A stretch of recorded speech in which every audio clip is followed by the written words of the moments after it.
Bhupalpally municipality పరిధిలోని 27వ వార్డులో BRS అభ్యర్థి వాసాల ఈశ్వరమ్మ ఎన్నికల ప్రచారం చేపట్టారు. ఈ సందర్భంగా బీఆర్ఎస్ శ్రేణులతో కలిసి ఎన్నికల ప్రచారం చేపట్టిన ఆ పార్టీ అభ్యర్థి వాసాల ఈశ్వరమ్మ ప్రజలను కలుస్తూ మున్సిపల్ ఎన్నికల్లో తమకు మద్దతిచ్చి గెలిపించాలని కోరారు. కనీసం 27వ వార్డులో ఎటువంటి సౌకర్యాలు లేని పరిస్థితి ఉండేదని, బీఆర్ఎస్ హయాంలో 27వ వార్డులో అనేక కార్యక్రమాలు చేపట్టినట్లు తెలిపారు. ఈ మున్సిపాలిటీ ఎన్నికల్లో ప్రజలు తమని ఆశీర్వదించి గెలిపిస్తే 27వ వార్డును మరింతగా అభివృద్ధి చేస్తామన్నారు బీఆర్ఎస్ అభ్యర్థి వాసాల ఈశ్వరమ్మ కుమారుడు వాసాల రవి. 27వ వార్డు జవహర్ కాలనీలో టీఆర్ఎస్ అభ్యర్థిగా వాసాల ఈశ్వరమ్మ గారు ప్రచారం చేయడం జరుగుతున్నది. అంటే మా అమ్మగారు ఈరోజు ఎలక్షన్ టైంలో చాలా పార్టీలు ప్రచారానికి రావడం జరుగుతుంది.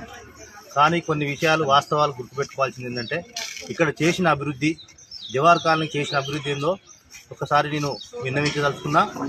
గతంలో ఇక్కడ ఏం లేని క్రమంలో కనీసం మంచినీటి సదుపాయం లేని పరిస్థితి ఉండేది, ఇక్కడ కరెంటు లేని పరిస్థితి ఉండేది.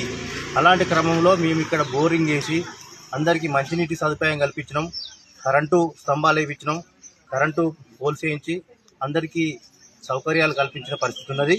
ఇంకోటి ఏంటంటే, ఇక్కడ సీసీ రోడ్ లేక జవహర్ కాలనీలో బురదల తిరగాల్సిన పరిస్థితి ఉండేది.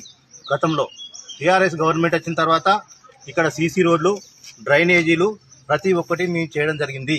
కాకపోతే మేము చెప్పేది అబద్ధం అనుకుంటే మీరు మున్సిపాలిటీ ఆఫీస్కి పోయి సర్కులర్ తీసుకొచ్చుకోండి. 10 ఏళ్ళు చేసిన గవర్నమెంటు మేము ఎంత అభివృద్ధి చేసినాం, ఎన్ని లక్షల ఫండ్స్ తెచ్చినాము, ఈ జవహర్ కాలనీకి ఎంత పెట్టినాము, మీరు 2.5 సంవత్సరాల్లో మీరు ఎంత అభివృద్ధి చేసిల్లో ఒక్కసారి మీరు మున్సిపాలిటీ పోయి చూసుకుంటే అది మీకు అర్థమవుతుందని కూడా మేము తెలియజేస్తున్నాం.